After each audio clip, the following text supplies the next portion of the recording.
उदय सामंत एक प्रकारे उत्तर देत आहेत की शिंदेमध्ये माझ्यामध्ये गैरसमज निर्माण करण्याचा हा फक्त डाव आहे, ते डिफेन्स करतायत.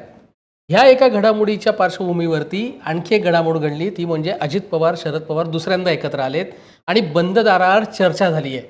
याचा महायुतीवर आणि महाविकास आघाडीवर कसा परिणाम करतो? मी जसं सुरुवातीला सांगितलं की केंद्र सरकार जे आहे मोदी 3.0 NDAचं सरकार हे अधिकाधिक भक्कम व्हावं आणि ती संधी जर का उद्या नितीश कुमार आणि त्यानंतर चंद्राबाबू नायडू यांनी काही वेगळा निर्णय घेतला तर मग इथे काहीतरी तडजोड ही विरोधी बाकावरनं सरकारबरोबर झाली पाहिजे किंवा सत्ताधारी NDA बरोबर झाली पाहिजे असे प्रयत्न गेल्या 6 महिन्यांपासून खास करून जेव्हापासनं लोकसभेचा निकाल लागला आहे तेव्हापासनं होत्या. म्हणजे लक्षात घ्या, राजकारणामध्ये कोणतीही घडामोड जिथे विचारधारा बदलावी लागते ती एका रात्रीतनं होत नाही. सगळेच काही अजित पवार नाही आहेत, लक्षात घ्या. आणि म्हणून मग ही एक चर्चा, ही एक लॉंग प्रोसेस सुरू आहे की दोन्ही राष्ट्रवादींनी एकत्र यावं का, आणि दोन्ही राष्ट्रवादी एकत्र आल्या तर मग NDAचं केंद्रातलंही सरकार भक्कम होतं, कारण शरद पवारांकडे 8 खासदार आहेत आणि राज्यातही त्यांच्याकडे 10 आमदार आहेत. राज्यातल्या सरकारला महायुतीच्या खरं तर आता संख्याबळाची गरज नाही, 237 इतकं संख्याबळ त्यांच्याकडे ऑलरेडी आहे. पण जेव्हा तुम्ही एखाद्या पक्षाबरोबर अलायन्समध्ये त्याला घेता आणि त्या पक्षाचं विलिनीकरण करून घेत आहात तर जे दोघे एकमेकांसोबत विलीन होणार आहेत त्यातला जो विलीन होणारा आहे, जो सत्ताधाऱ्यांबरोबर येणार आहे, तो जास्त बार्गेनिंग पॉवर दाखवतो. याचं कारण त्याच्याशिवाय घोडं अडतंय हे त्याच्या लक्षात आलेलं आहे आणि ही बाब शरद पवारांच्या लक्षात आली. मुरब्बी नेते आहेत, मोठा 60 वर्षांहून अधिक काळाचा अनुभव आहे राजकारणाचा, संसदीय कारकीर्दच त्यांची आज 58 वर्षांपर्यंत आहे. तर तेव्हा विलिनीकरण करणे म्हणजे अजित पवारांनी शिव फुले शाहू आंबेडकरांच्या विचारधारेशी तडजोड करत भाजपचा हात धरला आणि उद्या जर का अजित पवारांच्या पक्षाबरोबर आपलं विलिनीकरण करणे म्हणजे मग आपणही भाजपबरोबर जोडले जाणे, याबाबत मला असं वाटतं की शरद पवारांच्या पक्षामध्ये संभ्रम आहे. मग तो संभ्रम दूर करायचा असेल आणि सत्तेत जायचं असेल तर तसं मन बनवावं लागेल. तशी परिस्थिती राज्यामध्ये आहे का? तर आता राज्यामध्ये स्थानिक स्वराज्य संस्थांच्या निवडणुका ज्या आहेत की 25 महापालिका, 27-28 जिल्हा परिषदा, नगरपालिका, नगर परिषदा यांच्या निवडणुका ह्या लागू शकतात.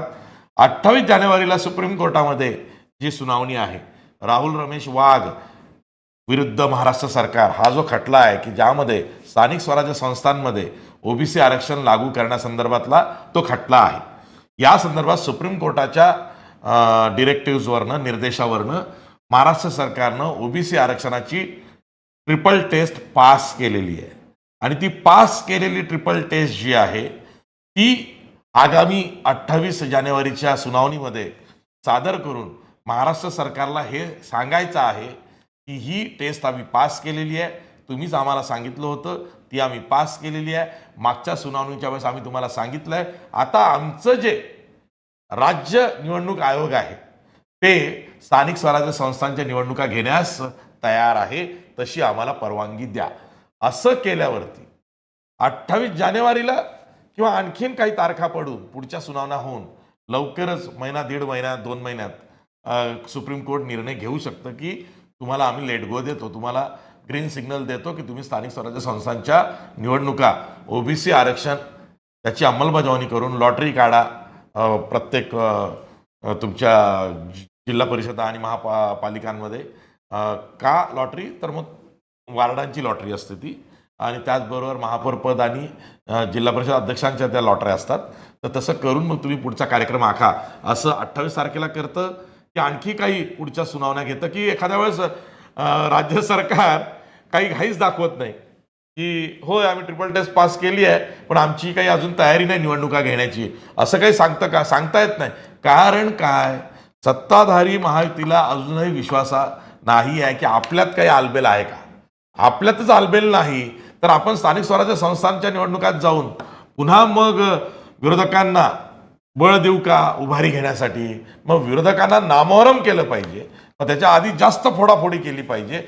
मला जे दिसतंय हे जी फोडाफोडीची चर्चा जी आहे, एक मी सांगतोय की सध्या विद्यमान आमदार आणि खासदार हे विरोधी बाकावरचे फोडणे हे शक्य होणार नाही. याचं कारण असं आहे की सुप्रीम कोर्टामध्ये शिवसेनेच्या संदर्भातला पक्ष आणि चिन्ह हा वाद आहे खटला, आणि राष्ट्रवादी काँग्रेसच्याही चिन्ह आणि पक्ष हा वाद खटला सुप्रीम कोर्टामध्ये आहे. इथे हे खटले असताना इथे जर का काही फोडाफोडी झाली तर त्याचा परिणाम त्या खटल्यांच्या स्पीडअप वरती होईल. म्हणजे त्या सुनावण्या गतिमान करा, निर्णय घ्या, असा अप्रत्यक्ष दबाव हा सुप्रीम कोर्ट आणि सरन्यायाधीशांवर येऊ शकतो. आणि तसा कांगावा किंवा तसा आरोप हा शिंदेची शिवसेना नाही, पण उद्धव ठाकरेंची शिवसेना आणि शरद पवारांची राष्ट्रवादी काँग्रेस करू शकते. पुन्हा 2/3पेक्षा कमी खासदार किंवा आमदार फोडले तर त्यांना पुन्हा पोटनिवडणुकीतनं निवडून आणण्याची मोठी परीक्षा ही सत्ताधारी पक्षावर आहे, आणि ते इतकं सहज नाही अशा वातावरणामध्ये. म्हणून मग विलिनीकरण जर का केलं राष्ट्रवादी काँग्रेसचं, कारण हे मी दाव्यानं सांगतो की उद्धव ठाकरे आणि त्यांची उबाठा म्हणजेच त्यांची शिवसेना ही एकनाथ शिंदे आणि त्यांच्या शिंदे सेनेमध्ये विलीन होणार नाही, किंवा विलिनीकरण हा विषयच शिवसेनेच्या लेखी नाही. फोडाफोडी हाच विषय असू शकतो, आणि फोडाफोडी तशी शक्य नाही. पण शरद पवारांच्या बाबतीत त्यांचा पक्ष आणि अजित पवारांचा पक्ष जर का विलीन झाले तर मग सुप्रीम कोर्टातला खटला जो आहे तो नील होतो. त्याचबरोबर केंद्रीय निवडणूक आयोगाचा निर्णय ज्याला आव्हान सुप्रीम कोर्टात दिलं ते खटले नील होतात. मग ते नील झाले की मग तिथे पक्षांतर बंदी कायदाच लागू होत नाही, 2 पक्षांचं विलिनीकरण होतं, आणि विलिनीकरण झाल्यावर एक गट म्हणून ते विधानसभेतही राहू शकतात आणि एनडीए सोबत पण येऊ शकतात. जर का शरद पवारांचा जो गट आहे त्यांनी म्हटलं की आम्ही अजित पवारांबरोबर आमचं टॅक्टिकल अलायन्स आहे, आम्ही विलीन होत नाही, पण आम्ही एनडीए मध्ये जातो आणि लोकसभेमध्ये आम्ही एनडीएला समर्थन करतो, इकडे विधानसभेला आम्ही महायुतीला सपोर्ट करतो, इथे आम्हाला 1-2 मंत्रिपद द्या आणि केंद्रात एक कॅबिनेट मंत्रिपद द्या. कारण यामध्ये काही नेत्यांचा विरोध जो विलिनीकरणाला आहे ना तो यासाठी आहे, आणि हे मी गुपित फोडतोय की जर का राष्ट्रवादी काँग्रेसचं विलिनीकरण केलं तर प्रफुल्ल पटेल यांना कॅबिनेट मंत्रिपद मिळेल. मग आमच्याकडे 8 खासदार आहे, पण ते कॅबिनेट मंत्रिपद आम्ही जर का वेगळा गट म्हणून एनडीए सोबत गेलो तर सुप्रिया सुळे यांना ते कॅबिनेट मंत्रिपद मिळतं. मग कशाला पाहिजे प्रफुल्ल पटेल? ही चर्चा चालली, आणि प्रफुल्ल पटेल आणि सुनील तटकरे, अजित पवार यांचा आग्रह चाललाय की विलिनीकरण व्हावं. म्हणून मग जी काल बंद दरवाजा आड बंद खोलीमध्ये 15 ते 20 मिनिटं शरद पवार, अजित पवार आणि दिलीप वळसे पाटील यांच्यामध्ये चर्चा झाल्याची जी बातमी आलेली आहे ती खूप महत्त्वाची ठरते. काल असं सांगितलं जात आहे, तसं छापून आलंय बातम्यांमध्ये की वसंतदादा शुगर इन्स्टिट्यूट ही जी राज्यातली ॲपेक्स बॉडी आहे खऱ्या अर्थानं साखर कारखानदारीची, संशोधनाची, उसावरच्या वगैरे, आणि त्या वसंतदादा शुगर इन्स्टिट्यूटची 47वी सर्वसाधारण सभा होती, तिची महाबैठक होती. त्या बैठकीला शरद पवार आधीच त्यांच्या सवयीप्रमाणे सर्वात आधी जाऊन बसले आणि एका रूममध्ये जाऊन बसले. त्यानंतर अजित पवार तिकडे आले, त्यांनी तडक विचारलं साहेब कुठे बसले आहेत, आणि ते शरद पवार ज्या दालनामध्ये बसले होते तिकडे निघून गेले. तिकडे लक्षात असं आलं शरद पवार, अजित पवार आणि दिलीप वळसे पाटील यांच्यात बंद खोलीत 15 मिनिटं चर्चा झाली. त्यानंतर मग ती सर्वसाधारण बैठक जी आहे वसंतदादा शुगर इन्स्टिट्यूटची ती सुरू झाली. लक्षात घ्या, अजित पवार या आधीच्या 45व्या आणि 46व्या सर्वसाधारण बैठकीला हजर नव्हते, जोवर शरद पवार आणि त्यांच्यात वाद होता बंडानंतर. पण आता मात्र जिथं पॅचअप होऊ शकतं अशी शक्यता निर्माण झाली आहे तिथं अजित पवार गेलेले आहेत, हे विशेष आहे. आणि मग जेव्हा जी बैठक सुरू झाली सर्वसाधारण सभेची, तिथे शरद पवारांच्या बाजूला अजित पवारांची खुर्ची होती उपमुख्यमंत्री म्हणून. अजित पवार म्हणले तसं करू नका, आमचे जे सहकार मंत्री आहेत राज्याचे बाबासाहेब पाटील त्यांना तिथं बसवा. आणि मग तिथे पाटलांना बसवलं गेलं आणि ते हर्षवर्धन पाटलांच्या बाजूला जाऊन बसले अजित पवार, आणि शरद पवार तिकडे सहकार मंत्र्यांच्या बाजूला. पण अजित पवारांच्या बाजूला कोण? तर जयंत पाटील. काल एक चर्चा ती पण आहे की ज्या पद्धतीनं जयंत पाटील आणि अजित पवार खेळीमेळीच्या वातावरणात गप्पा टप्पा बोलत होते, एक सलगी दिसत होती, ती विलिनीकरणाची सलगी आहे का, अशी एक चर्चा सुरू झालेली आहे. राष्ट्रवादीमध्ये अशी एक चर्चा आहे की विलिनीकरणासाठी जयंत पाटील जास्त उत्सुक आहेत आणि विलिनीकरण न होता वेगळा गट घेऊन आपण एनडीएमध्ये गेलं पाहिजे, यासाठी सुप्रिया सुळे आणि इतर नेते मंडळी आग्रही आहेत. पण एवढं मात्र नक्की आहे की राष्ट्रवादी काँग्रेसमध्ये विरोधी बाकावरती राहणे, मतदारसंघातली कामांसाठी अडवणूक यांनी महायुतीनं आणि एनडीएनं करणे, ही डोकीदुखी कुठे लावून घेता, आणि इथे काँग्रेस आहे तर काँग्रेसचंच काही दिसत नाही आहे. उद्धव ठाकरे आहेत तर उद्धव ठाकरे मुंबई महापालिकेची निवडणूक स्वतंत्र लढणार आहेत, आणखीन ते आपल्याला कुठेच काही से ठेवणार नाही आहेत. पुन्हा तो हिंदुत्वाचा आलाप त्या आलापतातच आहेत. आणि आता सगळं काही भाजप आहे. सत्ताधाऱ्यांसोबत राहणे किंवा त्यांना चिटकून राहणे यातच पुढचे 5 वर्ष आहे. कशाला फार जास्त काही करून घेता. कुठं आता आपल्या हातात काहीच नाही आहे, पक्षच नाही आहे, आमदार नाही, 8 खासदार ती आपली शिदोरी आहे. मग ती तरी वापरूया ना, एनडीए सोबत जाऊया, आयदर विलिनीकरण करूया, नाहीतर सेपरेट जाऊया, असा विचार हा शरद पवारांच्या गळी उतरवण्याचं काम हे राष्ट्रवादी काँग्रेसमध्ये चाललंय. ही चर्चा गेल्या 2 महिन्यापासून चाललेली आहे. आणि काल अजित पवार आणि शरद पवार यांच्यात जर का बंद दरवाजा आड शरद पवारांचे पीए राहिलेले, त्यांनीच तयार केलेले नेते दिलीप वळसे पाटील यांच्या उपस्थितीत होत असेल तर याला महत्त्व आहे. आणि म्हणून हेच प्रश्न जेव्हा शरद पवारांचे नातू आणि अजित पवारांचे पुतणे दुसऱ्यांदा कर्जत जामखेडचे आमदार रोहित पवार यांना प्रश्न विचारले गेले, तेव्हा त्यांनी जी उत्तरं दिली आहेत त्यातनं तुमच्याही लक्षात येईल की काहीतरी आहे, पाणी मुरता आहे, धुवा यूही नाही निकलता.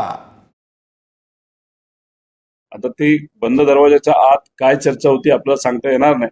पण मी एवढंच सांगेल की 2 पक्ष असतील, जे विरोधात असू या सत्तेत असू, त्यात जर पॉझिटिव्ह चर्चा होत असेल आणि 2 त्याचे कॅप्टन, त्या पार्टीचे कॅप्टन नाहीतर ते नेते एकत्रित येऊन चर्चा करत असेल तर त्या गोष्टीचं स्वागत केलं पाहिजे असं मला तरी वाटतं. पण या कार्यक्रमामध्ये इच्छा आपण व्यक्त करू शकतो. कुटुंब म्हणून कुटुंबाला तर वाटतंच आहे, आम्हाला सगळ्यांना वाटतंच आहे कुटुंब म्हणून की अख्खं कुटुंब एकत्रित यावं. जेव्हा राजकीय भूमिका घेतली जाते तेव्हा विचार आता भिन्न असल्यामुळे राजकीय पक्ष एकत्रित येतील का नाही येतील हे आता आमच्या हातात न राहिल्यामुळे ते जे काय आहे ते 2 मोठे नेते, म्हणजे आमच्या पक्षाचे आदरणीय पवार साहेब, महाराष्ट्र देशाचे मोठे नेते आमच्या पक्षाचे नेते आहेत, आणि मग दुसऱ्या पक्षाचे नेते म्हणजे दादा. आता 2 नेते जे ठरवतील तेच त्या पक्षाचं होईल असं मला वाटतं. आपल्याला काय वाटतं की आपण गेल्या 5 वर्ष आमदार आहात, राजकारणात आहात, 2 पक्ष एकत्र आले पाहिजे आमदार म्हणून किंवा एक राजकीय व्यक्ती म्हणून आपल्याला काय वाटतं? कुटुंब म्हणून मला असं वाटतं की फॅमिली एकत्रित असणं हे नक्कीच चांगलं असेल. पण राजकारणामध्ये विचार जर भिन्न असतील तर मग पक्ष एकत्रित येणं थोडंसं अवघड जात असतं.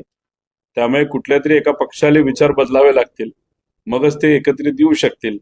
विषय एकच आहे, पवार साहेब ज्या विचाराला पुढे घेऊन चाललेले आहेत तो तर गेले 60 वर्ष तोच विचार आहे. त्यामुळे राहिला प्रश्न एकत्रित यायचा, तो शेवटी निर्णय हा त्या 2 मोठ्या नेत्यांनाच घ्यावा लागेल. मुख्यमंत्री सध्या दावोसमध्ये आहेत, 15 लाख कोटींचे. आता ती एकंदरीतच रोहित पवार स्पष्टपणे सांगत नसले, निर्णय वरिष्ठांनी घ्यायचा म्हणत असले तरी याचा अर्थ दोन्ही राष्ट्रवादीमध्ये विलिनीकरणाची किंवा पण एकत्रीकरणाबाबत रोहित पवारांच्या मनात काय काहीतरी हलचल आहे, चलबिचल आहे, ती कळते बरं का. म्हणजे ते बोलून गेले की 2 नेत्यांनी ठरवलं तर मग काय, आपण तर तयारच आहोत. एकंदरीतच चर्चा चालली आहे, एवढं मात्र सत्य. आता ती कधी प्रत्यक्षात येते ते बघणं महत्त्वाचं ठरणार आहे. याचे अपडेट्स आम्ही तुम्हाला सातत्याने देत राहणार आहोत. तोपर्यंत पाहत राहा लोकमत.com.